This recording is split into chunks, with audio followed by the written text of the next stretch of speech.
புத்தி இல்லை, விடமாட்டாருன்னு தெரியும்ல.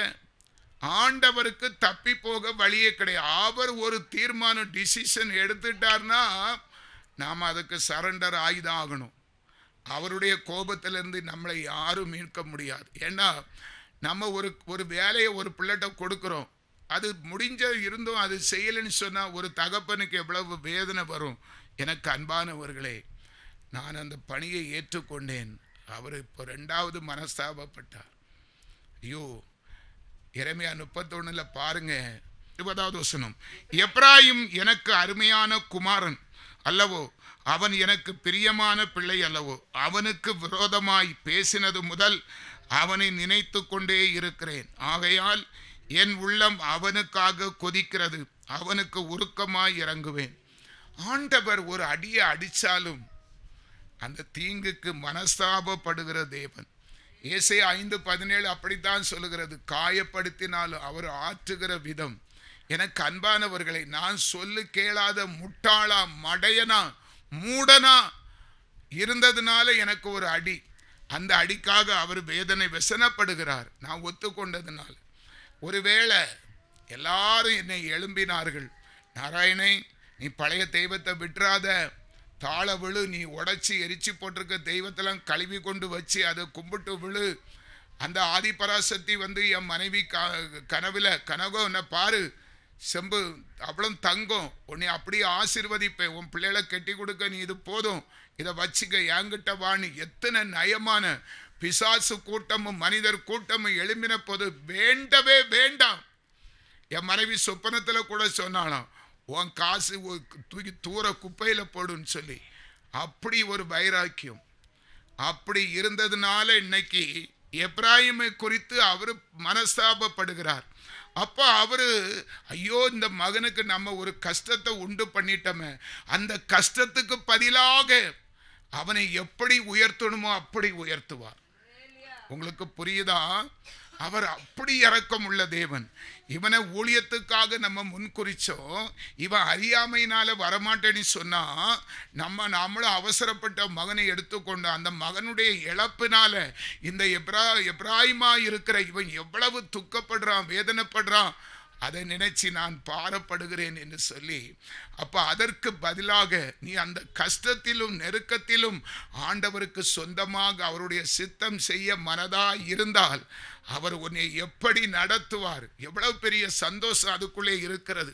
நீர் நேரு மாறா அழைப்பை மறந்து சுய புத்திலே சார்ந்து எவ்வளவு சொன்னாலும் எருமமாட்டு முதல மழை பெய்தது போல அதை பத்தி கவலையே இல்லாம நான் அப்படியே தான் இருப்பேன், நான் அப்படியே இருப்பேன்னு சொன்னா ஆண்டவர்கிட்ட எப்படி நமக்கு இரக்கம் வரும்?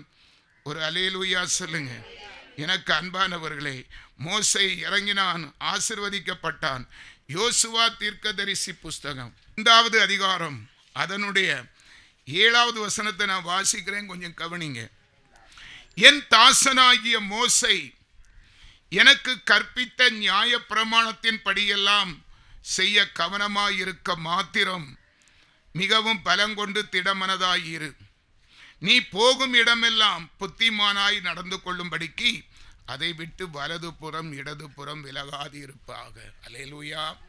மோசைக்கு பிறகு மோசையும் ஒரு தவறு செய்தான். அதனால ஆண்டவர் வெசனமாகி கானான் தேசத்தை நீ காண்பாய், அதிலே சுதந்திரிக்க மாட்டாய் என்று சொல்லி ஆண்டவரே அவனுடைய பிரேதத்தை, அவனுடைய மரணத்தை சந்திக்க வைத்து அவரே மோசையை அடக்கம் பண்ணிவிட்டார். அல்லேலூயா.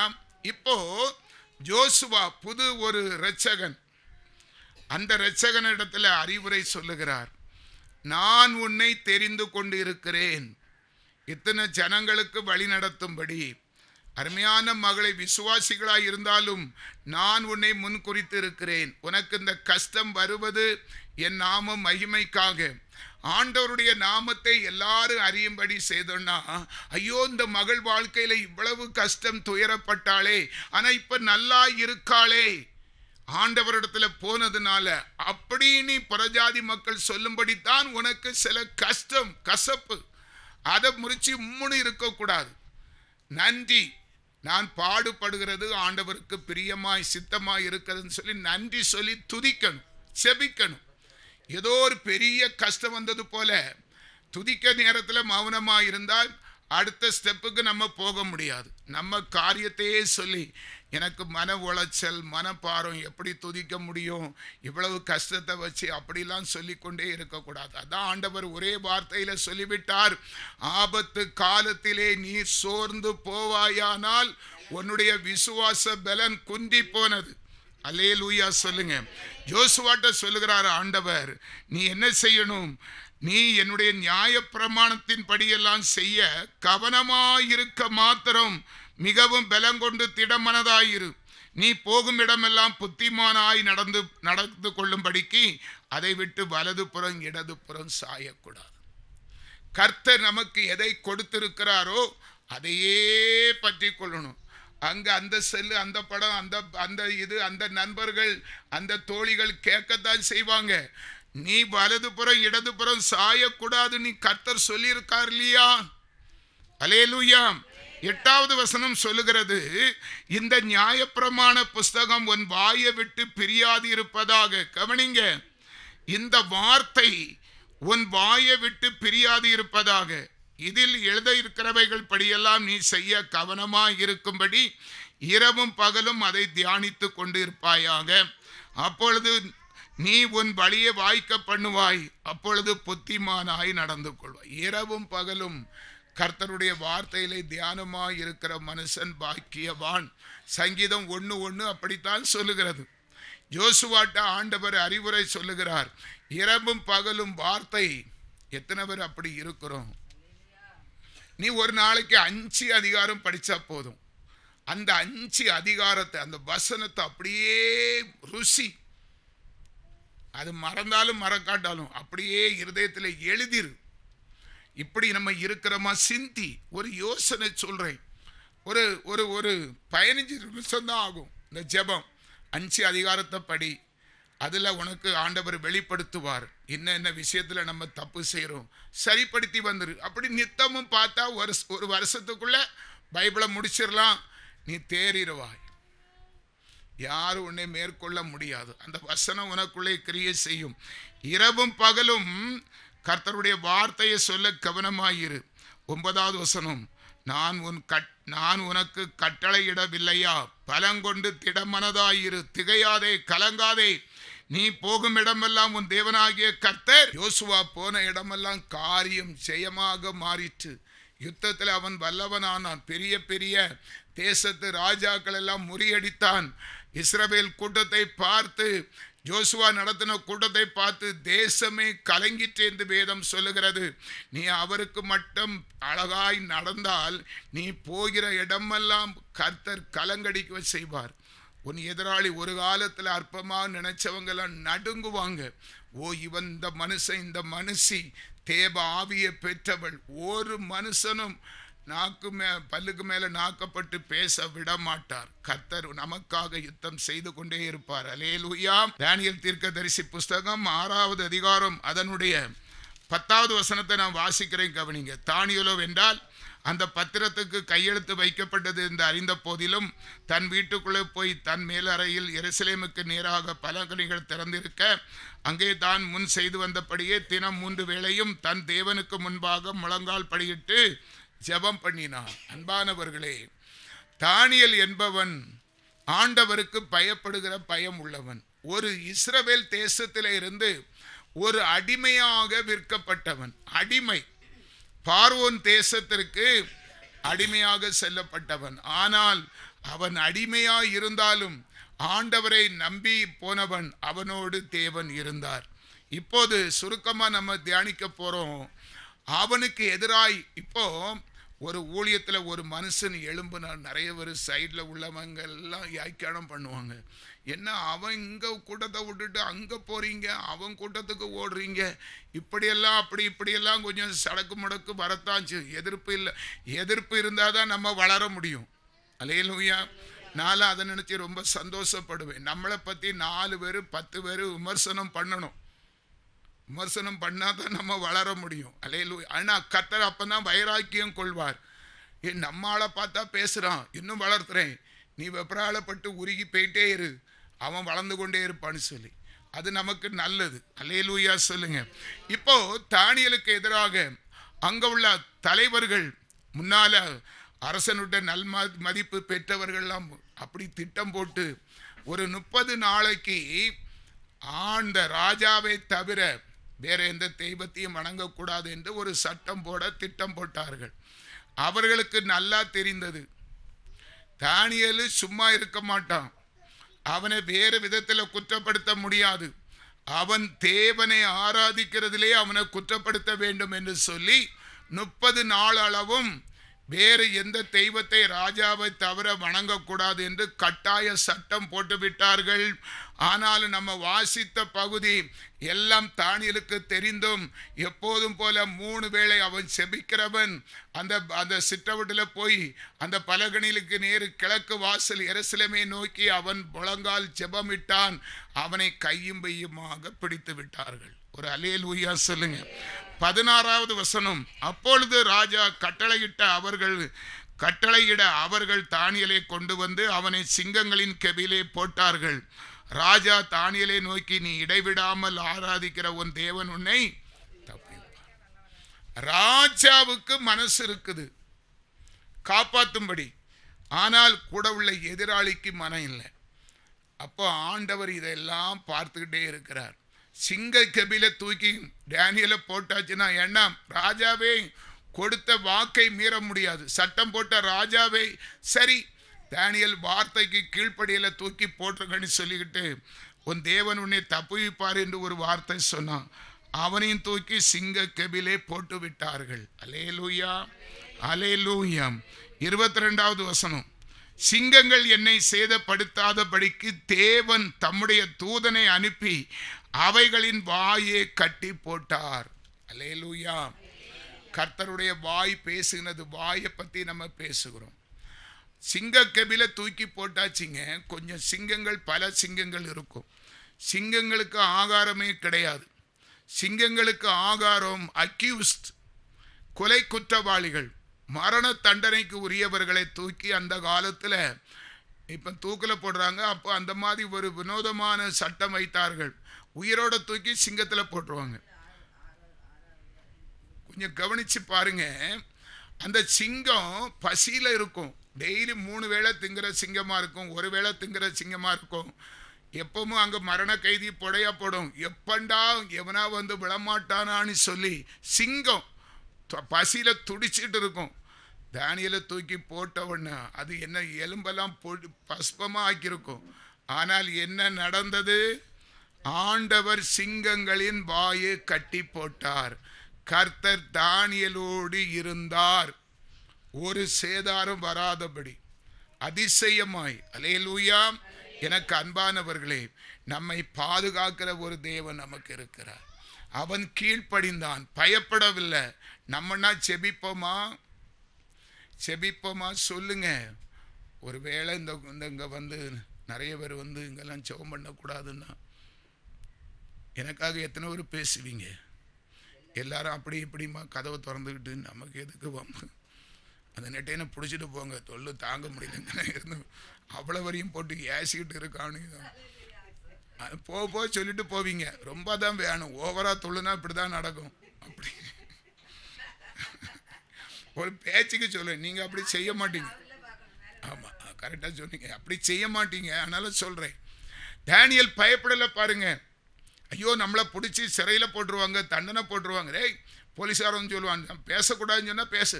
ஆண்டவர் சிங்கத்தின் வாயை கட்டி போட்டார். ஒரு சின்ன எக்ஸாம்பிள் சொல்கிறேன். கண்ணிருந்தும் காணாது எல்லாம் பேசுகிறவன் இல்லையா? எத்தனை பேர் எத்தனை இடத்துல என்னையும் மனைவியும் அடித்து நொறுக்கிறதுக்கு வாங்க 2 பேர் தானே வருவிய, 1 மணிக்கு தானே வருவிய, பார்த்துக்கிடலாம் பார்த்துருன்னு சொல்லி ஸ்டேஜில் சவால் விட்டுட்டு போனாங்க தெரியுமா? கூட்டம் முடிச்சு வா மாவனை பார்த்துக்கிட, நீ எப்படி அங்கே நார்வேலுக்கு போகிறான்னு பார்த்துக்கிடு. பாஸ்டர் எல்லாம் நடுக்கும். அல்லேலூயா. ஐயா போகண்டா, நான் சொல்லிட்டேன், கர்த்தர் அவங்க கண்ணில் சுண்ணாம்பு வச்சிருவார். அல்லேலூயா. நமக்காக யுத்தம் செய்கிறவங்க அதை சொல்லிக்கிட்டே இருக்கலாம். பாண்டிகாட்டில் நாங்குநேரி மூலக்கருப்பட்டி ஏரியாலாம் இரவு ஜபத்துக்கு இன்னும் ஒரு 2 இரவு ஜபம் இருக்குது. 31ஆம் தேதி ஆமாம், 2 இரவு ஜெபம் இருக்குது. நாங்கள் வரும்போது மணி 1:30 மணி தான் வருவோம். கொஞ்சம் கவனிங்க. அப்போ நாங்கள் சொல்கிறத அப்படியெல்லாம் சொல்லுவோம் இல்லையா, ஆண்டவரை மகிமைப்படுத்தி.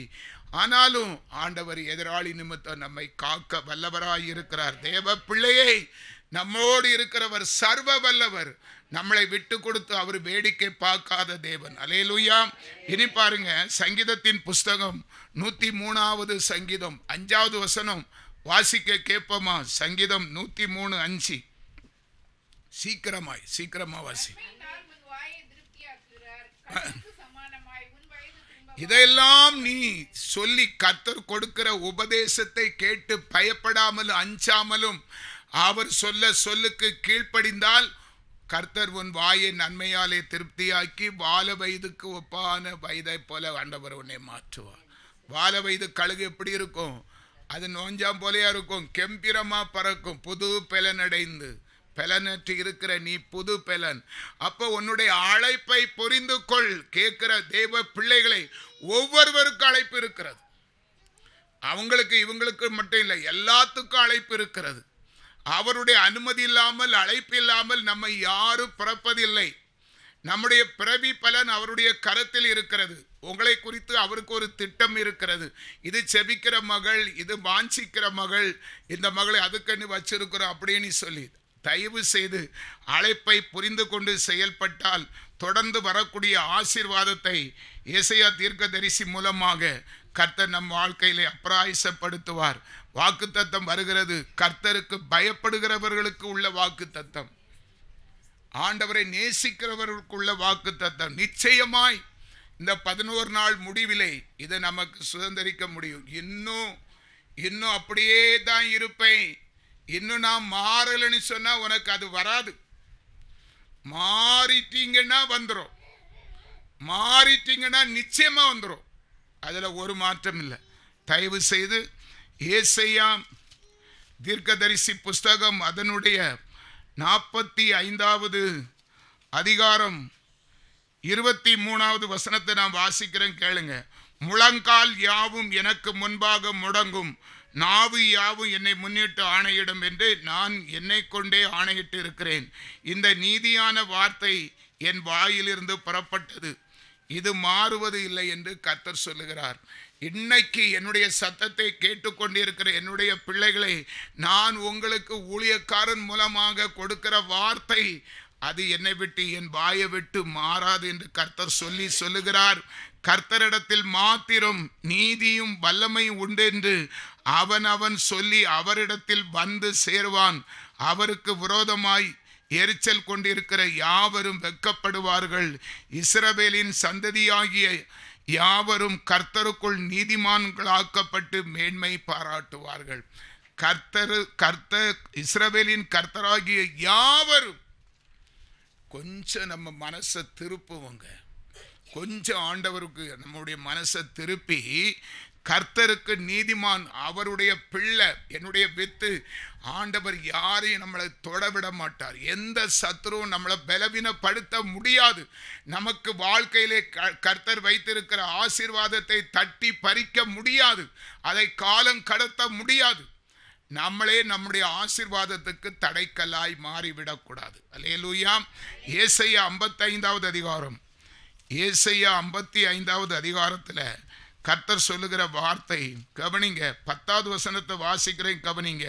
மாரியும் உறைந்த மழையும் வானத்தில் இருந்து இறங்கி அவ்விடத்துக்கு திரும்பாமல் பூமியை நனைத்து அதன் முளை கிளம்பி விளையும்படி செய்து விதைக்கிறவனுக்கு விதையையும் புசிக்கிறவனுக்கு ஆகாரத்தையும் கொடுக்கிறது எப்படியோ, இயற்கை எப்படி தன்னுடைய வளத்தை பெருக செய்கிறதோ, பனியானது அப்படியே இறங்கி பயிரை செழிப்பாக்குறது போல ஆண்டவர் சொல்லுகிறார், அப்படியே என் வாயிலிருந்து புறப்படும் வசனமும் இருக்கும்.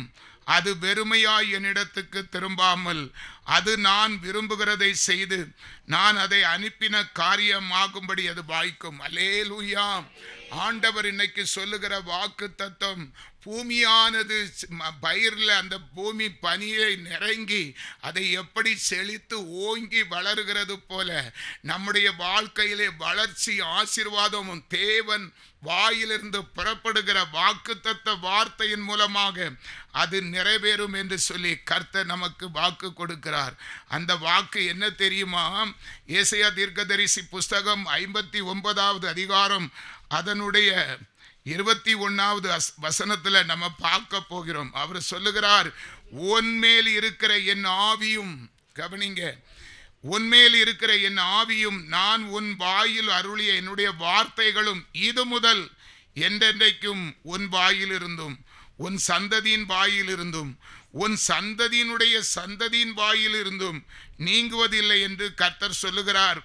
இது எனக்கு அவரோடு இருக்கும் என் உடன்படிக்கை என்று கர்த்தர் சொல்லுகிறார். எத்தனை பேருக்கு இந்த வசனம் பிடிக்குது? யாருக்கு கிடைக்கும்? அவருக்கு கீழ்ப்படுகிறவர்களுக்கு. தாமதம் பண்ணாமல் அவர் எதை சொல்லுகிறாரோ, எதை எதிர்பார்க்கிறாரோ, நம்ம எதற்காக முன்குறிக்கப்பட்டோமோ அதை அவர் நிறைவேற்றுவதற்கு நம்ம ஒத்துழைப்பு கொடுக்கும் போது அவர் சொன்ன வார்த்தை, உன் சந்ததி, நீ நினைக்கிறாய் நம்ம சந்ததி எப்படி பிழைக்க போகிறது, நமக்கு உதவி செய்கிற நபர் இப்படி கொண்டக்க மண்டக்க இருக்கிறாரே, நம்ம யாரை நம்பி சைன் பண்ண முடியும், நம்முடைய வாழ்க்கை கேள்விக்குறி, நம்ம எங்க பெலப்பட போறோம், திடப்பட போறோம், நமக்கு எப்படி ஒரு வாழ்வா என்று நீ குழம்பி கொண்டு போய் இருக்கலாம். கர்த்தர் இல்லாதவைகளை இருக்கிறவைகளை போல செய்கிற தேவன். எந்த மனுஷனையும் உயிர்ப்பிக்கிற மெய்யான ஒளி ஆண்டவர். எத்தனை பேருக்கு நான் சொல்றது புரியுது? தயவு செய்து யாரையும் கைவிடாத கண்மலை.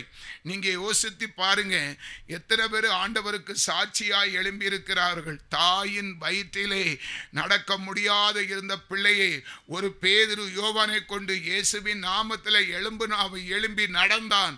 அது ஆச்சரியம். அவன் வாழ்க்கையிலே அவன் மூலமாக கர்த்தர் நன்மை செய்ய தீர்மானித்திருந்தார். அவனுடைய விசுவாசம் அவனை ஜெயிக்க வைத்தது. அல்லேலூயா.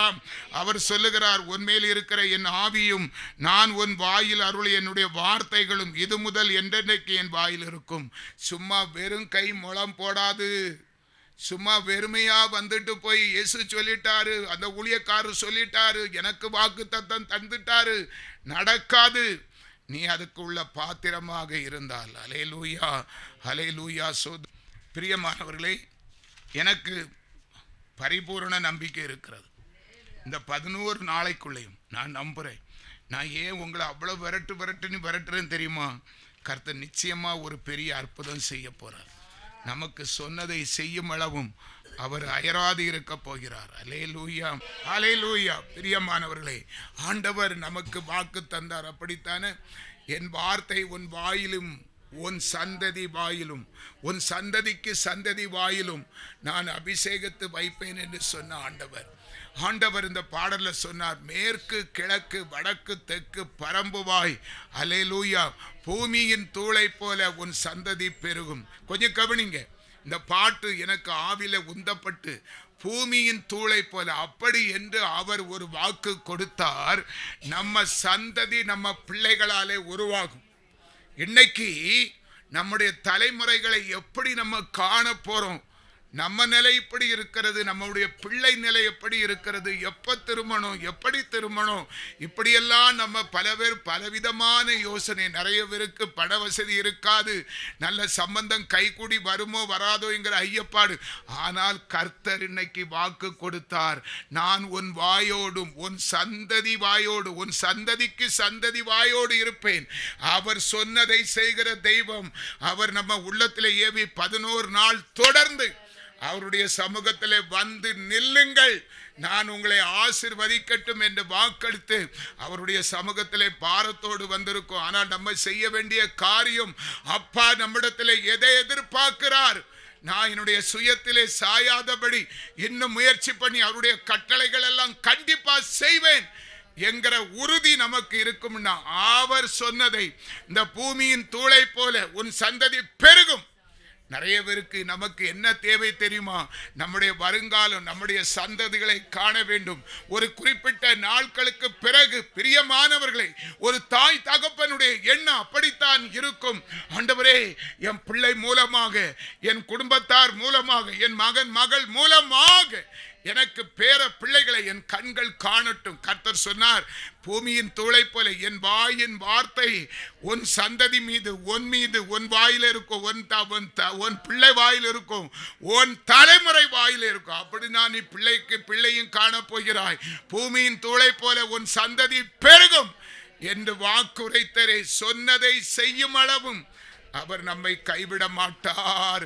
அவர் நம்மை கைவிடவே மாட்டார். பயப்படாதீங்க, பயப்படாதீங்க, நிர்விசாரமாய் இருந்து விடாதீங்க. சாதிக்கிறவர்களா எழும்புங்க, எழும்புங்க, எழும்பு, எழும்பு சீயோனே, வல்லமையை தரித்துக்கொள். ராகாவையும் வலி சர்ப்பத்தையும் மிதித்து ஜெயத்தை பெற்றுக்கொள். தேவ ஆவி உனக்குள்ளே, உன் வயிற்றில் பிறக்கிற பிள்ளைகளுக்குள்ளே, உன் பிள்ளைகளுக்குள்ளே அவர் சொன்ன தீர்க்க தரிசன பரிசுத்த ஆவியானவர் அதை பரிபூர்ணமாய் நிறைவேற்றி கர்த்தர் நம்முடைய இந்த 7வது நாள் முடிவிலே அவர் சொன்னதை செய்யும் அளவும் நம்மளை கைவிட மாட்டேன் என்று எல்லார் மத்தியிலும் வாக்கு கொடுத்த தேவனுக்கு முன்பாக இனி ஒரு வாழ்க்கையில அசட்டைய நம்ம இருந்து விட்டு தேவ நன்மையை இழந்து விடாதபடி இப்போதே துரிதப்படுவோமா? இப்போதே ஆயத்தப்படுவோமா? ஆண்டவரே, உமக்கு நன்றி அப்பா. நீர் சொன்னதை செய்யும் அளவும் ஆண்டவரே அயர்ந்து இருக்க மாட்டீர், கைவிட மாட்டீர். நாங்களும் எங்கள் பிள்ளைகளும் இந்த சத்தத்தை கேட்டு 7வது நாள் ஆண்டவரே எங்களுக்கு ஒரு உத்தரவாதம், எங்கள் தலைமுறைகள் இந்த பூமியிலே நிலைத்து இருக்கும் என்கிற உத்தரவாதம் எங்களுக்கு உறுதியாக்கப்பட்டபடினால் நாங்கள் உம்முடைய வார்த்தைக்கு கீழ்ப்படிவோம். ஆண்டவரே, இந்த சத்தியத்தின்படி நாங்கள் வாழுவோம் என்று தீர்மானித்து கடந்து செல்கிறோம். பிரியாத நேசர், எங்களோடு வாங்க, எங்கள் பிள்ளைகளோடு வாங்க. நீங்க சொன்னதை முடிச்சு தருவீங்க. உம்முடைய நாமத்தை மகிமைப்படுத்துங்க. இயேசுவின் நாமத்தில் பிதாவே, ஆமென். என் ஆத்துமாவே கர்த்தரை சோத்ரி, என் முழு உள்ளமே அவர் பரிசுத்த நாமத்தை சோத்ரி. என் ஆத்துமாவே கர்த்தரை சோத்ரி, அவர் செய்த சகல உபகாரங்களையும் மறவாதே. ஆமென்.